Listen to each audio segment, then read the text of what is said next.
Meaning of gentile. Gentile. Gentile. Gentile. Gentile. The term Gentile has multiple meanings depending on the context.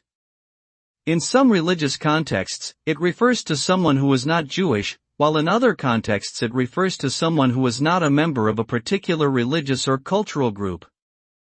The word can also be used to describe someone who is refined, polite, or well-mannered. Overall, Gentile is a term that is often used to distinguish between different groups of people based on cultural or religious differences.